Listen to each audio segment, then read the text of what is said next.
So what's up? We're going to IKEA. So adulting life.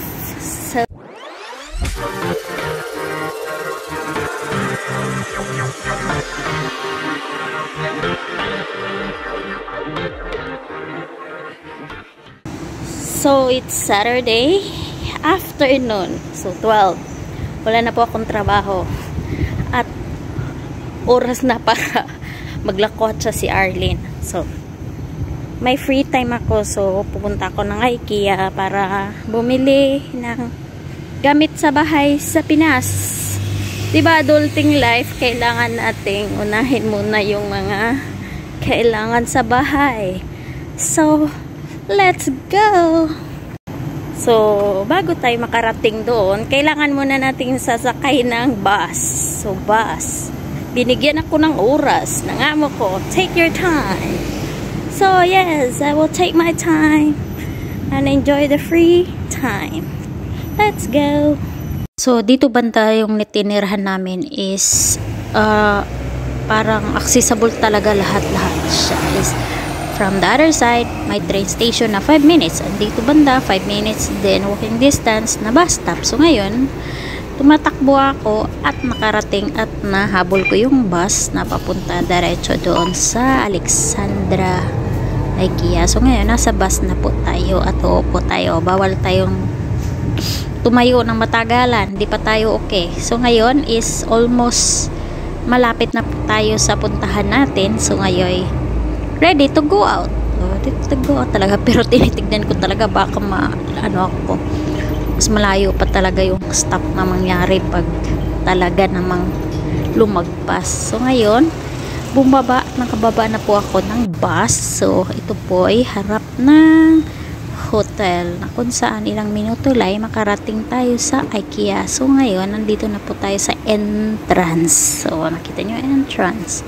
So bago pa man tayo umikot sa taas, dito muna tayo umiikot sa kanilang food court kung saan maraming masasarap na pagkain dito, mura lang din. So usually yung mga product nila is galing Europe. So European po talaga, Europe, Sweden. Usually mga Sweden po na product ang meron dito kasi naka-Dutch yung mga wording, mga letters. So ito pong biscuit na to is whole meal po talaga. So walang kalasa-lasa, kailangan mo ng palaman na mga like cream cheese, like mga sweets, kasi iba po talagang lasa. So pinaka gusto ko dito is yung salmon kasi 5 pieces siya, $19 din to. And then may mga combo din sila like sausage 6 pieces, tapos yung bread na hotdog is $5 lang din. So ito yung pinaka gusto kong chocolate, hindi siya masyadong matamis, tsaka yung lasa niya ay sobrang sarap talaga. Iba, hindi mo siya taste ng made in Philippines talaga. So ngayon is tinitignan ko muna kasi naka-sale sila. So we'll see. Isip-isip din mamaya. Ito talaga yung talagang halos 250 pesos yung isang bar na chocolate na to. O diba, Dulyaris talaga. Dollar na dollar yung chocolate na walang sale. So ngayon nakikita ko tong mga favorite kong donuts mamaya na. So habang nakikita ko to, sabi ko ang sarap. So kaya pumipili ako doon. Medyo mahaba siya pero mabilisan kasi marami yung cashier. And then ngayon bumili ako ng combo, which is isang chicken hotdog at saka twist strawberry ice cream. So sanay po tayong maglakad, magsolong kumain, at iyon nga ang kasabihan na pag independent ka na tao, talagang sanay ka na sa lahat na mag-isa, mapag-isa at walang kasama. O diba, sobrang sarap talaga tong ice cream na to. Alam nyo ba guys, ang mga tao pupunta lang talaga sa IKEA na dahil sa ice cream or sa chicken hotdog dito. So after kong kumain, busog na friend. So ngayon, umaakyat ako dito banda. Ito yung pinaka-entrance. Pumunta ako dito kasi may bibilihin, pero ang pinaka gusto ko is yung talagang mga design, yung parang adulting talaga. Pinipicture out ko sa sarili ko ano yung maganda sa bahay na ilagay, yung mga design, parang ano lang, pinipicturan ko, tapos pag may pera, ayun, pinapasunod ko, ipagawa sa mga karpentero, para naman may design yung bahay ko, buko. Pinaka, ano ko ngayon lately is yung sa kusina kasi hindi pa tapos yung bahay ko at anong style sa kitchen. So, nandito na naman ulit ako at tinitignan paano yung mga design, paano yung mga furniture niya, at saka yung cabinet niya, yung mga kailangan sa bahay, o diba? Medyo nakarami-rami naman ako, nakaipon ako, nandoon na sa isang kwarto sa Pinas, pero kailangan pang i-arrange yung kusina. So, napakaganda at sulit naman yung mga gamit. Usually, ang gusto ko dito sa IKEA is yung mga plato, mga baso, kasi solid siya, makapal. Tapos, basta hindi iba siya sa ibang mga plato. And then, since di pa bale, yan talaga yung mga may set up sila sa table. At saka, maraming tao dito kasi nga Saturday. So, ngayon, medyo maliwasa kasi nga hapon na. So, inikot-ikot ko lang talaga, diba? Sa Pilipinas naman talaga meron, pero nung tinitignan ko yung shipping niya is sobrang mahal. So, pag bumili ka lang ng ilang piraso, is sayang din yung shipment. So, bumili na lang tayo ng paunti-unti, ilagay sa luggage pag uwi ng Pinas. So, diba? So, here we go. Gusto ko talaga yung mga setup kasi adulting life, wag na mag-isip ko ano-anong luho sa buhay kung hindi luho na ilagay sa bahay na magagamit mo hanggang pagtanda. Hindi nawawala. Kung nabasag, di basag.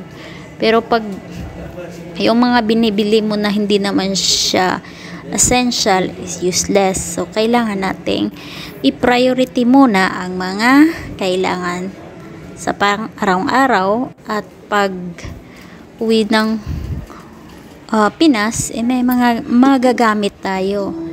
Diba? Ito po'y lalagyan ng kutsara. Ito talagang gusto ko. Kaso lang, inisip ko, hindi kasya sa luggage. Baka magtutututot yung luggage ko kasi nga stainless.